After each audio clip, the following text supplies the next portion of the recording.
Selamat pagi, selamat mendengarkan firman Tuhan dari Gereja All Saints Anglican Church. Kita hari ini masih menelusuri beberapa pasal dari Mazmur, dan hari ini kita akan mendengarkan firman Tuhan dengan tema hidup yang berketetapan dalam mengalami kesukaran. Hidup berketetapan dalam mengalami kesukaran. Mari kita berdoa. Tuhan, pada saat ini kami mengucap syukur untuk firman-Mu ya Tuhan, yang saat ini kami mau mendengarkan. Berbicaralah kepada kami Tuhan, untuk kami boleh memiliki hati, pikiran, dan kemauan ya Tuhan yang sungguh-sungguh mau mengikuti firman-Mu. Di dalam nama anak-Mu Yesus Kristus kami telah berdoa. Amin. Pandemi belum berakhir. Lalu kita ingin menemukan jalan keluar untuk melalui semua kesukaran ini. Satu hal yang sering kita doakan adalah perlindungan Tuhan. Tapi pernahkah kita menyadari bahwa hidup yang berketetapan dalam mengalami kesukaran itu membawa pengalaman hidup yang ada dalam perlindungan Tuhan. Sekalipun kita masih harus melewati pandemi ini. Dan apalagi pandemi belum berakhir. Mazmur 34 ayat 1-23 memperlihatkan kepada kita hidup yang berketetapan dalam menghadapi kesukaran. Di teks ini, pemazmur berketetapan untuk memuji Tuhan. Kemudian mengajak orang-orang untuk bergabung dengannya dalam memuji Tuhan. Karena ia telah membebaskannya dari semua kesulitannya. Dan ketetapan Tuhan untuk mengalami terus-menerus sampai pada akhirnya perlindungan Tuhan. Ketetapan hati untuk memuji Tuhan. Yang pertama, dan itu dapat terambil dari ayat yang pertama, ayat 1 sampai ayat yang ketiga. Daud berketetapan hati untuk memuji Tuhan, sekalipun kesukaran masih ada dalam hidupnya. Dinyatakan, aku hendak memuji Tuhan. Sebuah pujian yang sekalipun semua kesukaran belum terselesaikan, ia tetap memuji Tuhan. Apa yang menjadi kesukaran Daud? Kalau kita menghubungkan Mazmur ini dengan suatu peristiwa ketika Daud melarikan diri dari Saul dan berlindung kepada seorang raja Filistin, tetapi kemudian ia menjadi takut kepada raja itu. Kita bisa membacanya di bagian kitab Samuel. Ketakutan adalah pengalaman jarang kita temui dalam diri Daud. Sebaliknya, kita bisa melihat orang-orang yang justru di sekelilingnya yang ketakutan karena Daud. Dan Daud adalah menjadi penyebab dari ketakutan itu. Ketakutan rupanya tidak menguasai Daud. Mengapa? Karena ia menunjukkan imannya, kepercayaannya pada Tuhan lewat pujian bagi Tuhan. Hal yang sama kita ingat akan apa yang pernah Yesus sampaikan ketika salah seorang dari keluarga kepala rumah ibadat yang menghampiri kepala rumah ibadat itu untuk menyatakan bahwa anaknya sudah mati dan tidak perlu lagi dia menyusah-nyusahkan Yesus. Yesus tidak menghiraukan perkataan mereka dan berkata kepada kepala rumah ibadat, jangan takut, percaya saja. Di sini kita belajar bahwa hambatan untuk kita melakukan apa yang seharusnya kita lakukan dalam mengiring Yesus adalah untuk kita tetap percaya. Daud dan kita pun mengungkapkan kepercayaan kita itu melalui pujian padanya. Paralel peristiwa yang lebih tepat dengan kisah Daud tampaknya menunjukkan kaitannya karena ungkapan ia pura-pura tidak waras pikirannya di dalam awal Mazmur pasal 34 ayat 1 yang muncul dalam 1 Samuel pasal 21 ayat 13 sampai 14 sehubungan dengan tindakan gila Daud. Kontras sikap Mazmur menggunakan kata yang kemudian dari kegilaannya itu adalah ia memuji. Ayat 2. Kalau kita pikir-pikir, memang memuji Tuhan bagi Daud saat itu juga tindakan kegilaan. Mengapa? Karena di tengah kesukaran, ia memuji Tuhan. Di dalam kesukaran yang belum dilaluinya, ia memuji Tuhan. Sekalipun ia tahu jawabannya dan permohonannya terjawab atau tidak, ia tetap memuji Tuhan. Ada frasa menyebutkan zaman edan, ora keduman. Artinya zaman edan jika tidak gila, maka tidak akan dapat apa-apa. Demikian kegilaan Saul dengan kekuasaan membuat dia memburu Daud, yang sebenarnya tidak mau menggantikannya sebagai raja. Daud nggak punya niat untuk membunuh Saul, walau ada kesempatan.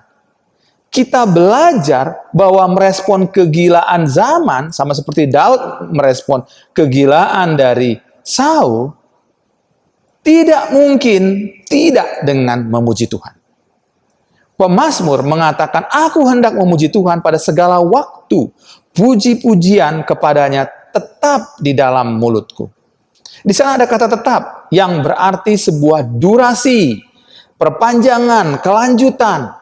Ini mengungkapkan sesuatu yang tidak terbatas dalam waktu untuk memuji Tuhan. Waktu senang maupun susah tetap memuji Tuhan. Memuji Tuhan menjadi satu sikap yang tidak ada habis-habisnya. Pujian bukan untuk sesuatu yang kalau kita sudah diberkati atau belum diberkati.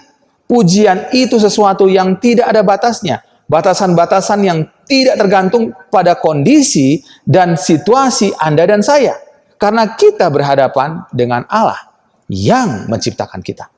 Pemazmur menyatakan pujian yang tetap di mulutku. Sebagai tanda bahwa perkataan yang mengarahkan kita pada Tuhan itu akan membawa syukur. Karena kita tidak lagi memfokuskan pada masalah kita, tapi pada Tuhan. Itu sebabnya Paulus menyatakan, karena Tuhan jiwaku bermegah. Dalam tulisan Paulus. Karena jika kita berpusat pada diri kita, maka jiwa kita pun akan hancur.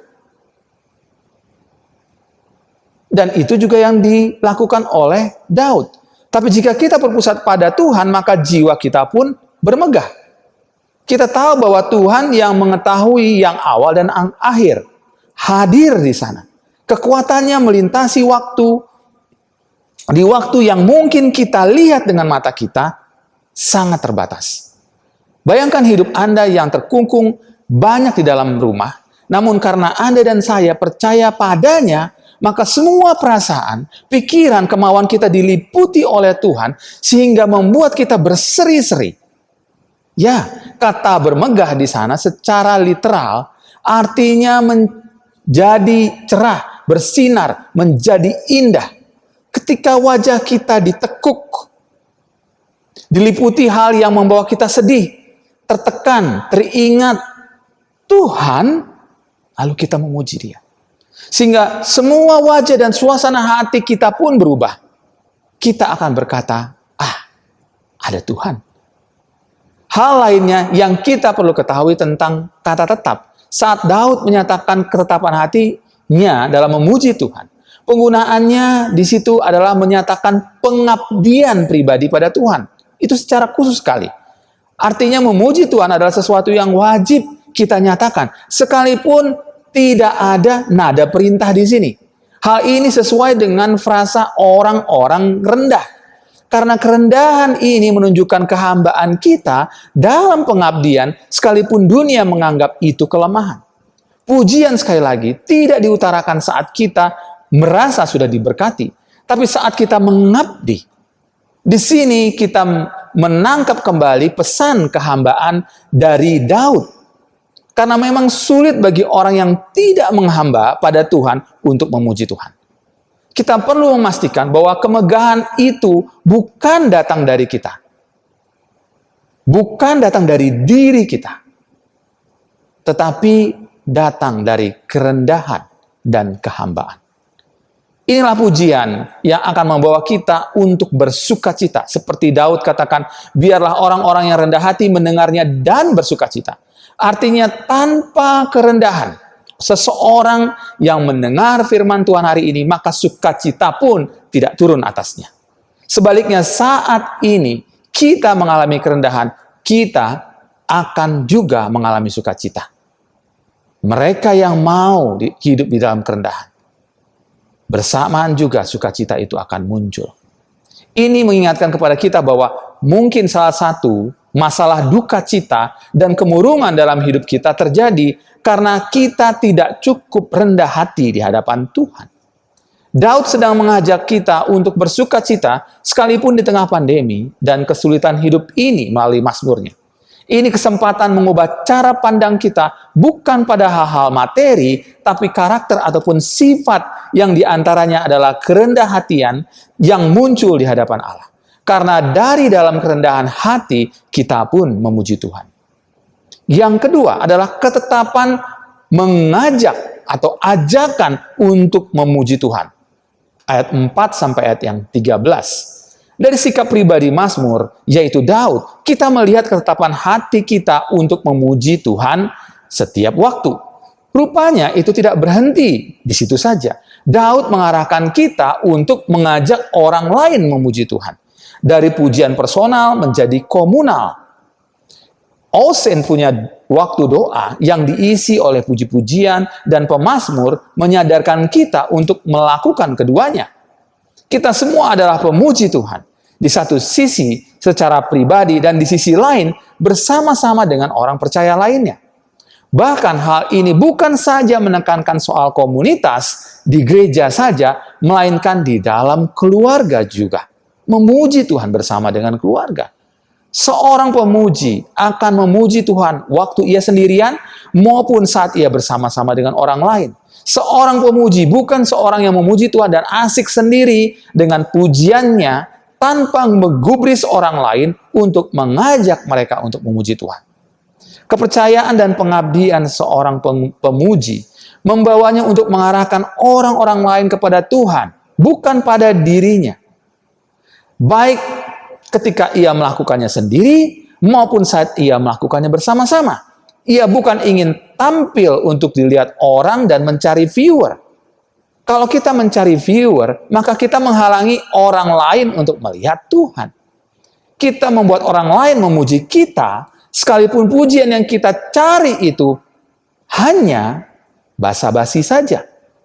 Semua hal itu sangat jelas ketika pemazmur mengatakan, muliakanlah Tuhan bersama-sama dengan aku. Marilah kita bersama-sama memasyurkan namanya.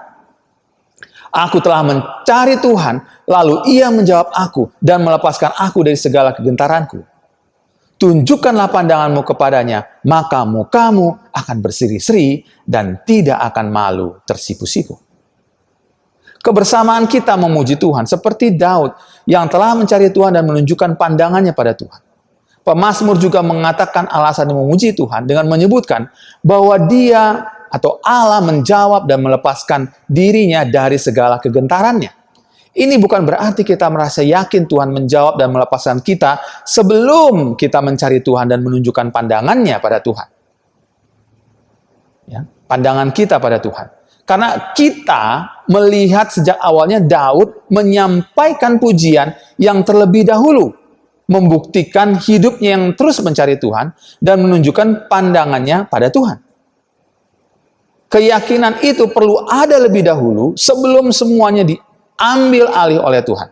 Daud tidak sedang menjadi pemimpin pujian ataupun pemimpin ibadah, singer atau worship leader yang mengambil alih semuanya. Kesadaran Daud untuk membawa orang-orang memuji Tuhan juga ada pada kendali Tuhan, bukan pada dirinya. Pemazmur kemudian juga menyampaikan alasan lainnya untuk memuji Tuhan. Adalah keberpihakan Tuhan pada ketertindasan. Daud yang pada ayat 4 menyatakan ia menjawab, lalu di ayat yang ke-7 dinyatakan ia atau Allah mendengar. Hal ini menegaskan alasannya bukan pada dirinya, seperti sering orang bilang Allah mendengar doaku loh, atau Allah menjawab doaku kemarin. Tapi karena memang Allah itu siokianya menjawab dan mendengar mereka yang ada dalam kegentaran, ketertindasan, dan kesesakan. Kita tidak sedang menarik Tuhan di posisi kita, sehingga kita tidak menyadari bahwa memang Allah begitu. Bahwa memang Allah menjawab, memang Allah pada dasarnya mendengar. Dia nggak pernah tidak mendengar. Dan tidak pernah tidak menjawab doa kita. Karena dia tahu situasi dan keadaan kita itu. Karena kita tahu alasannya adalah Tuhan yang tahu apa yang kita alami. Tuhan tahu apa yang kita alami. Ia datang bahkan menjadi manusia, mengetahui sekali apa yang kita alami. Maka, karena alasan itu, karena apa yang Tuhan ketahui, maka muka kita pun berseri-seri. Di ayat yang 5. Seperti Daud yang bermegah atau berseri-seri di ayat yang ketiga. Di sini kita melihat bahwa Daud bukan saja mengarahkan pujian bersama-sama ditujukan pada Tuhan, namun juga apa yang dialaminya juga akan dialami mereka yang memuji bersama dengannya, yang memuji Tuhan. Kemudian hal yang lebih menarik lagi ketika kita membaca ayat 8-12, yaitu pada frasa atau kalimat orang yang takut akan Tuhan.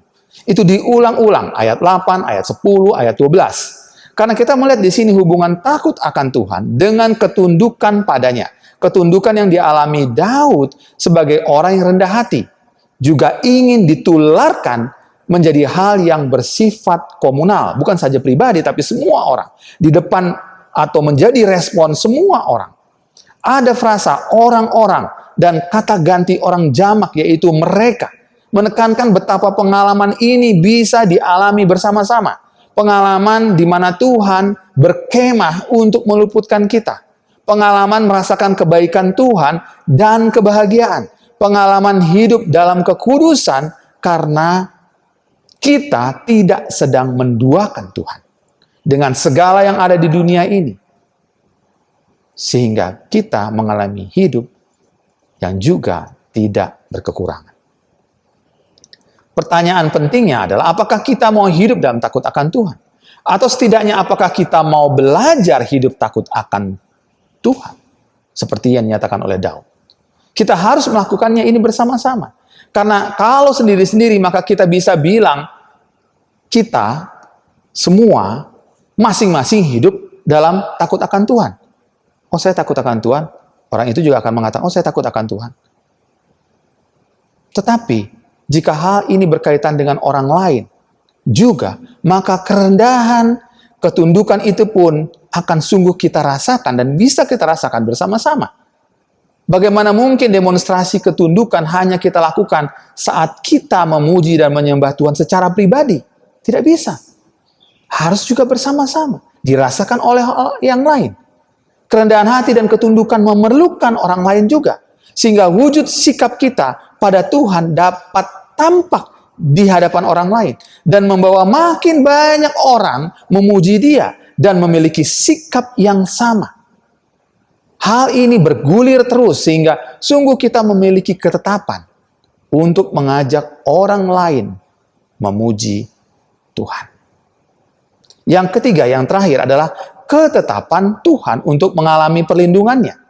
Setelah kita mengenali ketetapan hati untuk memuji Tuhan dan mengajak orang lain memuji Dia, maka kita pun diingatkan oleh pemazmur akan ketetapan Tuhan untuk kita jalani agar mengalami perlindungan Tuhan. Ini bukan proyek trial and error, tapi proses belajar untuk taat.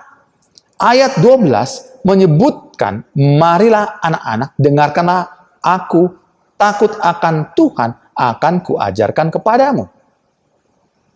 Rupanya mengetahui kerendahan hati dan ketundukan pada Tuhan itu belum cukup. Hanya dalam respon terhadap semua masalah yang ada, Allah ingin kita bertindak sesuai dengan ketetapannya. Apa yang diajarkan menurut ketetapan Tuhan, setidaknya kita menemukan dari ayat-ayat ini ada 5 hal. Yang pertama, jangan mengikuti kejahatan dalam perkataan atau perbuatan, tetapi mengejar kebaikan dan kedamaian. Ayat 14-15. Pemazmur memberikan contoh sebuah tindakan aktif yang menjauhi kejahatan dengan menjaga lidah yang jahat dan menipu. Di sisi lain, tindakan aktif mendorong untuk melakukan yang baik. Kedua hal ini memiliki titik temu untuk tujuan yang dicari bersama-sama, yaitu kedamaian. Yang kedua, hiduplah dengan benar karena Tuhan menghormati hal itu dan bukan kejahatan. Ayat 16-17. Karena mata Tuhan rupanya bukan saja tertuju pada orang-orang yang rendah, namun juga orang-orang yang benar. Tuhan bukan saja akan melindungi kita dari sebuah situasi dan keadaan, Ia juga melindungi kita dari mereka yang mau berbuat jahat pada kita. Karena itu hidup dengan benar karena Tuhan yang sudah membenarkan kita, itu penting. Agar kita sendiri tidak menjadi orang-orang yang berbuat kejahatan. Tidak ada alasan kita untuk membalas kejahatan dengan kejahatan demi kehormatan atau harga diri kita. Karena Allah matanya tertuju pada orang benar. Di sanalah kehormatan itu ada. Karena Allah matanya tertuju pada kita. Kita di mata Allah. Di situ penghargaan, di situ penghormatan. Bukan kita di mata orang lain. Yang ketiga, berdoalah kepada Tuhan di saat-saat sulit karena Dia penyayang. Ayat 18-19. Di sini seruan kita, ada kata seru, berseru-seru, itu didengarkan oleh Tuhan. Ia sangat memperhatikan kita sehingga di relung hati dan jiwa kita pun Ia dengarkan. Kita perlu mengungkapkannya pada Tuhan dan bahkan hanya pada Tuhan karena tidak ada seorang pun yang mengetahui banyak hal-hal dalam diri kita selain daripada Allah yang menciptakan kita. Sifat kealahannya yang melekat yaitu kasih. Tidak bergantung pada saat-saat sulit dalam hidup kita. Tuhan tidak bisa menyangkali sifatnya yang penyayang saat menemukan mereka dan menemukan kita yang mengalami kesulitan. Berdoalah. Yang keempat, tetap setia pada Tuhan karena Ia membebaskan orang benar tanpa cedera. Ayat 20-21. Hal ini menarik adalah teks bacaan kita tidak mengatakan bahwa orang benar dicegah dari mengalami penderitaan. Melainkan mereka memiliki banyak penderitaan. Yang berarti pengalaman yang menyakitkan, bencana, badai hidup, itu tetap dialami. Tetapi Tuhan melepaskan mereka dari hal itu. Kalimat dalam ayat 21 berbunyi, Ia melindungi segala tulangnya, tidak satu pun yang patah. Merujuk pada penyalipan Yesus. Dan benar saja tidak ada satu pun tulang dari Yesus yang menderita itu patah. Ini menandakan bahwa penderitaan itu tetap ada, tapi tidak pernah menyentuh keselamatan yang direncanakannya secara sempurna oleh Tuhan bagi kita semua. Yang kelima, berlindunglah kepada Tuhan, karena mereka yang melakukannya tidak akan dihukum. Mereka yang berlindung padanya, itu tidak akan dihukum. Disinilah kita belajar kembali sekali lagi kerendahan hati dan hidup sebagai hamba di hadapan Tuhan. Bahwa hamba di hadapan Tuhan itu memerdekakan. Kita tidak terikat dunia yang membawa dan mengikat kita dengan segala kekhawatirannya. Asal kita mau menjadi hambanya. Selain itu, karena kita menjadi hambanya itu jugalah kita dilindungi oleh Tuhan. Kita berada di bawah otoritas dan pengampunannya. Kita belajar dari dua sisi ketetapan. Dari sisi kita sebagai manusia dan Allah yang menuntun kita. Ketetapan hati yang membawa kita dalam situasi apapun tetap memuji Tuhan. Ketetapan untuk mengajak orang lain memuji Tuhan. Pujian pada Allah yang tidak kita sembunyikan untuk diri kita sendiri. Sehingga kita boleh menyombongkannya. Tapi kita suarakan untuk orang lain mengenal Dia lewat setiap alasan yang kita miliki, yang Daud memiliki di dalam memuji Tuhan. Dan terakhir adalah, di sisi yang lain adalah ketetapan Allah. Yang menuntun kita untuk ada dalam perlindungannya. Saat ini dan sampai yang akan datang, yaitu keselamatan yang tidak pernah direbut dari mereka yang hidup sebagai hamba-hambanya Tuhan. Mari kita berdoa. Tuhan, pada saat ini kami mengucap syukur untuk firman-Mu yang begitu ya Tuhan menggerakkan kami untuk kami melihat Engkau, bahwa Engkau ya Tuhan yang menggenapi semua firman-Mu itu akan menggenapi juga firman-Mu ya Tuhan pada diri kami ketika kami sungguh-sungguh mencari Engkau dengan berketapan hati, memuji-Mu, mengajak ya Tuhan, orang lain untuk memuji-Mu dengan alasan yang ada, yang Engkau ajarkan, yang ada dan yang kami lalui dalam hidup kami. Bahkan sekalipun kami berada di pandemi. Dan akhirnya Tuhan, untuk kami juga melihat ketetapan Tuhan yang menuntun kami pada perlindungan. Saat ini, terlebih yang akan datang. Di dalam nama anak-Mu Yesus Kristus kami telah berdoa. Amin.